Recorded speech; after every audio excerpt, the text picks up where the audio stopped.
नमस्कार दोस्तों, स्वागत है आपके अपने यूट्यूब चैनल एजी मस्ती में। दोस्तों, कल हमने मधुमक्खी पालन के बारे में, एपीकल्चर के बारे में बताया था, जिसमें से कुछ ही स्टेप हो पाए थे।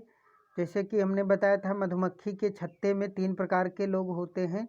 वर्कर होता है जिसको श्रमिक बोलते हैं, रानी मक्खी होती है जिसको फर्टाइल फीमेल बोलते हैं, और तीसरा होता है ड्रोन। ड्रोन मीन्स होता है किंग होता है जिसको राजा बोलते हैं। तो इस प्रकार से 3 लोग थे हमारी छत्ते में, मधुमक्खी के छत्ते में। तो जानते हैं वो क्या क्या कैसे कैसे अपना उनका क्या कार्य रहता है। दोस्तों, हनी बी मधुमक्खी पालन बहुत ही एक सोशल इंसेक्ट माना गया है। तो इसमें बहुत सारे ऐसे स्टेप आते हैं जो हमारे हनी बी से मिलते जुलते रहते हैं। खास करके जो कंपटीशन एग्ज़ाम आते हैं हनी बी के बारे में, एपीकल्चर को आपने अगर कंप्लीट कर लिया तो इससे बाहर कोई नहीं जाएगा क्वेश्चंस, ऐसा होता है इसमें। तो दोस्तों, देखते हैं उसमें जो फर्टाइल फीमेल थी जिसको क्वीन बोलते हैं, क्या इसका कार्य होता है। तो इसको जानते हैं कि कॉलोनी में एक होती है, ये पूरे छत्ते में एक ही फीमेल फर्टाइल होती है जो बी कॉलोनी को माँ जो बी कॉलोनी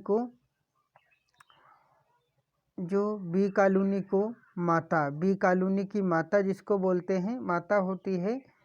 ये माता के नाम से भी जानी जाती है। प्रयोग प्रतिद्वंदी आने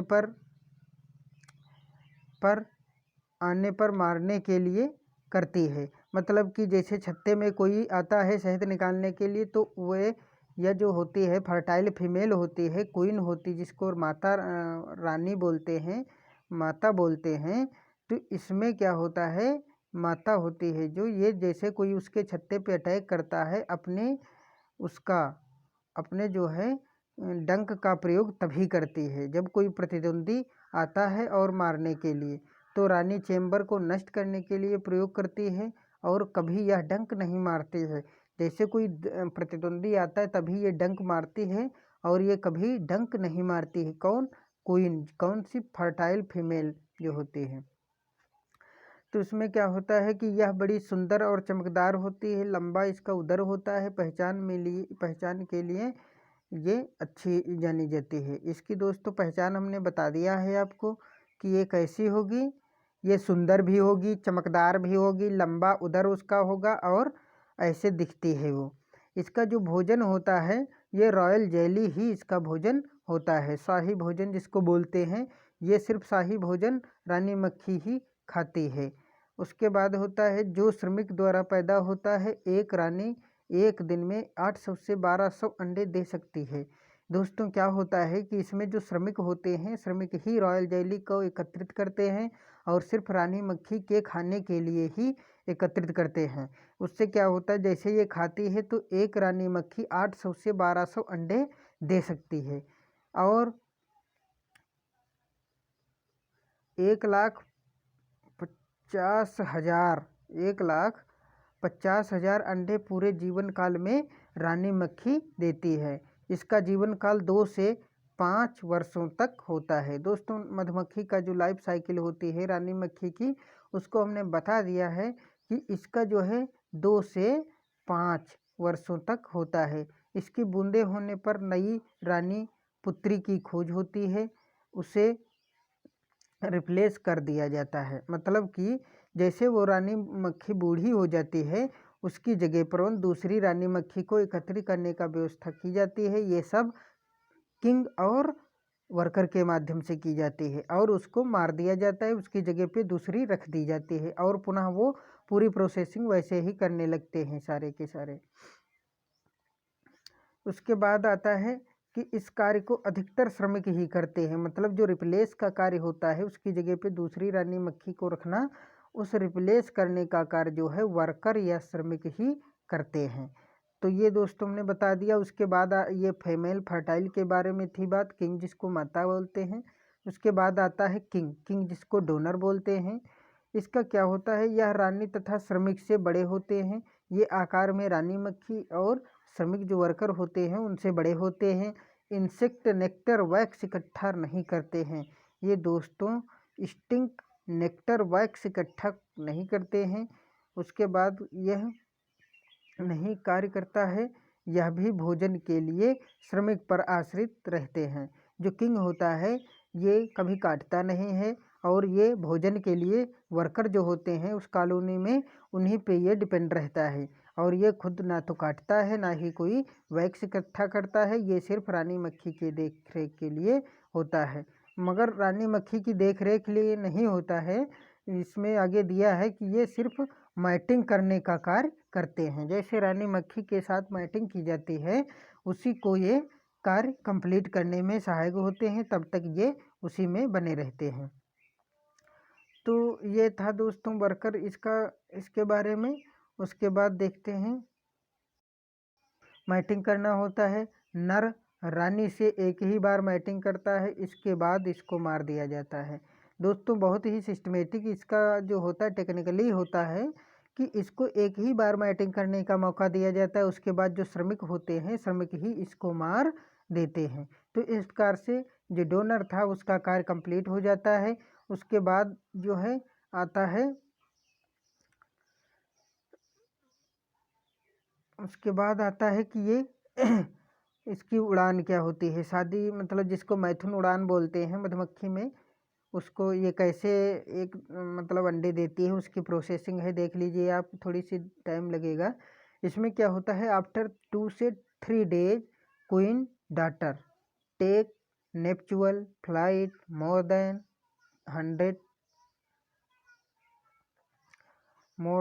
100 पीछा करते।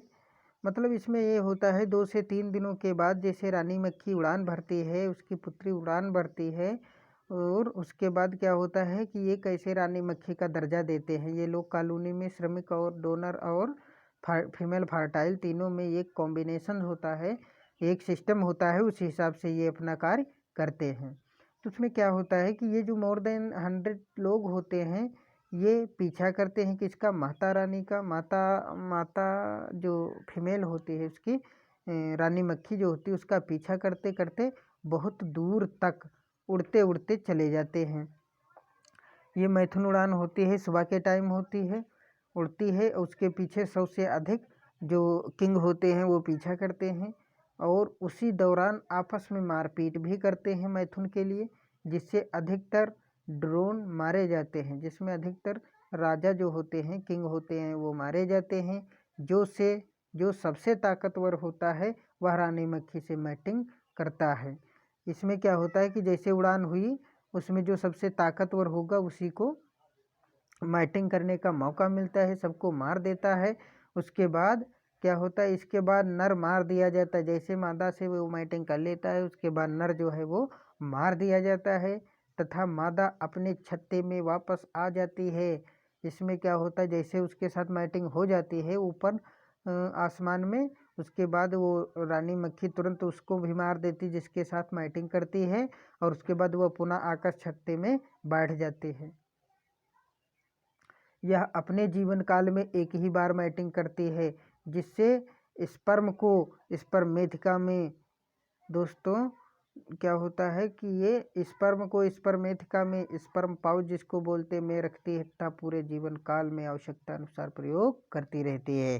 दोस्तों इसमें बहुत ही ये टर्म सोचने वाला है कि इसमें एक बार सिर्फ ये 5 साल की लाइफ में एक ही बार वर्क जो मैटिंग करती है रानी मक्खी, और उसी से क्या होता है जितने सारे अंडे बनते हैं उसको ये स्पर्मेथिका में उसका जो शुक्राणु होता है उसको स्पर्मेथिका में स्टोर कर लेती है, जो 5 साल तक चलाती एक ही बार मैटिंग करते हैं लाइफ में। इसको कि स्पर्म पाउच बोलते हैं। स्पर्मेथिका एक ऐसा इंसेक्ट के पार्ट में पाया जाने वाला है हिस्सा जो सिर्फ मधुमक्खी में ही पाया जाता है। एक बार मैटिंग करते पूरे जीवन काल भर अंडे देते रहते हैं। ये है दोस्तों इसका सिस्टम। हुई ना नई बात हम सब के लिए कि एक बार से मैटिंग करने के बाद लोग जो है मधुमक्खी पूरे लाइफ साइकिल तक पूरा अंडा देती रहती है 5 सालों तक। उसके बाद क्या होता है जो तीसरा पार्ट था वर्कर का क्या होता है, इनकी संख्या 95 से 99% तक होती है। जो अनडेवलपमेंट्स फीमेल होती मतलब ये बांझ मादा होती हैं। इनका काम क्या होता है, छत्ते का समस्त कार्य इन्हीं द्वारा किया जाता है, इन्हीं के द्वारा समस्त कार्य कंप्लीट किया जाता है छत्ते में, जिसको कि अनडेवलपमेंट्स मतलब ये बांझ मादा होती है, बच्चे नहीं दे सकते हैं। ये सिर्फ श्रमिक का कार्य करते हैं, पूरी लाइफ साइकिल एक दूसरे की सेवा करते रहते हैं और ख़त्म हो जाते हैं, मर जाते हैं। उसके बाद क्या होता है कि समस्त कार्य इन्हीं के द्वारा किया जाता है।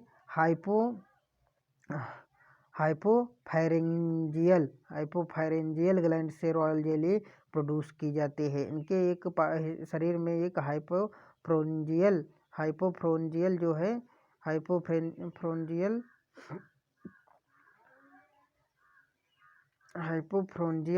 हाइपोफ्रोंजियल जो होता है ये इनके शरीर में पाया जाता है, जिसके द्वारा रॉयल जेली का ये इकट्ठा करने का कार्य करते हैं। हाइपोफ्रोंजियल एक ग्लैंड्स होती है जिससे रॉयल जेली का प्रोड्यूस करते हैं, और जो मधुमक्खी का भोजन होता है। क्या रॉयल जेली ही मधुमक्खी का भोजन होता है? कौन सी? जो फर्टाइल फीमेल होती है, जिसको रानी बोलते हैं या छत्ते की माता बोलते हैं। उसके बाद होता है कि मधुमक्खी का भोजन होता है या साथ ही बी वैक्स प्रोड्यूस करती है, जिससे छत्ते का निर्माण होता है। यही छत्ते का निर्माण करने में वैक्स को रिड्यूस करती है, और यही रॉयल जेली जिंदा रखने के लिए फीमेल फर्टाइल को जो है इकट्ठा करते हैं। और कोई कुछ नहीं करता है, सिर्फ वर्कर ही पूरे छत्ते की देख रेख करते हैं, जिससे संरक्षण, सुरक्षा, कूलिंग, वर्टिनेशन पूरा वर्कर करते हैं। वर्कर के अलावा मधुमक्खी का परिपक्व होना जरूरी है। मतलब कि इसमें जितना का सारा काम मधुमक्खी ही करती है। उसमें क्या होता है कि मैनेज वाटर, मतलब कि मैनेज वाटर ये होता है, मैनेज वाटर यह सारा कार्य श्रमिक द्वारा किया जाता है, पूरा किया जाता है। श्रमिक ये मान लो कि आप माता मक्खी को भी जिंदा रखती है। ये जितना सारा कार्य होता है सब श्रमिक ही करते हैं। उसके बाद आपको बता दें कि जो लाइफ हिस्ट्री होती है हनी बी की, ये कंप्लीट मेटामॉर्फोसिस से बिलोंग करने वाली होती है, क्योंकि इग देती है, इग से लार्वा बनता है, लार्वा से प्यूपा बनता है, प्यूपा से एडल्ट बन जाता है। तो देख लेते हैं कैसे इसमें मादा, कैसे फर्टाइल, कैसे अनडेवलपमेंट्स बनते हैं। तो क्या है कि इग जो होता है वो दो तरीके का होता है। अंडा दो प्रकार से दिए जाते हैं, एक तो अनडेवलपमेंट्स जिनको अनफर्टाइल, जिसको फर्टाइल बोलते हैं। जो अनफर्टाइल होते हैं उनसे ड्रोन बनता है, और जो फर्टाइल होती है उससे फीमेल बनती है। और फीमेल दो प्रकार की होती है। उसके बाद दो प्रकार की, जो एक फर्टाइल होती है उससे क्वीन बनती है, मीन्स रानी या माता मक्खी बनती है। और दूसरी जो होती है अनफर्टाइल होती है, जिसको वर्कर बोलते हैं। तो अंडे दो प्रकार से दिए जाते हैं, एक तो अनफर्टाइल, दूसरे फर्टाइल। जो अनफर्टाइल होते हैं उससे मेल बनते हैं, जिसको कि नर बोलते हैं। और जो फर्टाइल होती है उससे दो प्रकार की फीमेल बोलती है, एक तो माता रानी बन जाती, माता मक्खी बन जाती, दूसरा श्रमिक बन जाते हैं। तो इस प्रकार से इसकी लाइफ साइकिल कंप्लीट हो जाती है। कौन क्या बनता आपको समझ में आ गया होगा। उसके बाद आता होगा कास्ट ऑवरेशन डे, मतलब कि इसमें कितने दिन का क्या होता है ये दिया गया है। तो उसमें जो होता है इग होता है, इग वर्कर का 3 डेज के लिए होता है। लार्वा 4 से 5 दिन बाद बन जाता है, प्यूपा 12 से 13 दिन बाद बन जाता है, 19 से 21 दिन के बाद डेवलप एडल्ट का पीरियड रहता है। जो ड्रोन के द्वारा होता है इग, जो ड्रोन जिससे बनता है उसका अंडा जो होता है 3 दिन के बाद बनता है। वो अंडा ही 5 से 7 दिन के बाद लार्वा बन जाता है, और उसके बाद जो है 13 से 14 दिन के बाद प्यूपा बनता है, प्यूपा से 21 से 24 दिन के बाद ड्रोन बन जाता है। तो उसके बाद जो एग क्वीन जिससे क्वीन बनती है उसका एग 3 दिन के बाद बनता है, 3 दिन के बाद में 5 दिन के बाद प्यूपा बन जाता है, लार्वा बन जाता है, लार्वा से प्यूपा बनता है 7 से 8 दिन के बाद, उसके बाद 15 से 16 दिन के बाद एडल्ट बन जाता है। तो ये था इसका। उसके बाद फीडिंग बिहेव कैसा होता है, ये कैसे क्या करते हैं। फीडिंग बिहेव मीन्स ये कितना जीवन काल क्या होता है। उसके बाद जो देखते हैं क्वीन होती है, क्वीन से 2 से 4 वर्षों या 5 वर्षों तक इसका जीवन होता है। और जो ड्रोन होती है वो 3 सप्ताह तक गर्मी में जीवित रहती है और 2 महीने तक जाड़े में जीवित रहते हैं। उसके बाद जो वर्कर होते हैं, वर्कर आपको बताते 5 से 7 सप्ताह तक गर्मी में जीवित रहते हैं, 3 से 4 दिन के बाद जाड़ों में जीवित रहते हैं। दोस्तों कुछ पार्ट बच गया है मधुमक्खी एपीकल्चर का, वो आने वाले नेक्स्ट वीडियो में बता देंगे। आपने देखा कि पूरी लाइफ साइकिल मधुमक्खी की कैसे कैसे होती, क्या इसकी कॉलोनी का सिस्टम होता, कैसे इसको मैनेज करते हैं। इन सभी बातों को ध्यान में रखते हुए मैंने बहुत मेहनत करके वीडियो बनाया है। दोस्तों लाइक शेयर कमेंट्स ज़रूर करें। और आपको बता दें जितना बिहेव मधुमक्खी करती है, जितना अच्छा मधुमक्खी जो छत्ते होते हैं उनसे 3 प्रकार के लोग होते हैं। कौन कौन से हमने बताया है, श्रमिक होता है, किंग होता है और क्वीन होती है। तो इस प्रकार से इसकी लाइफ साइकिल कंप्लीट हो जाती है। अगला वीडियो जल्द से जल्द लेके आएंगे। दोस्तों कैसा लगा वीडियो एक बार ज़रूर बताएं और अपनी इसके मधुमक्खी की लाइफ साइकिल को ज़रूर पढ़ें। नमस्कार, जय हिंद, जय भारत, धन्यवाद।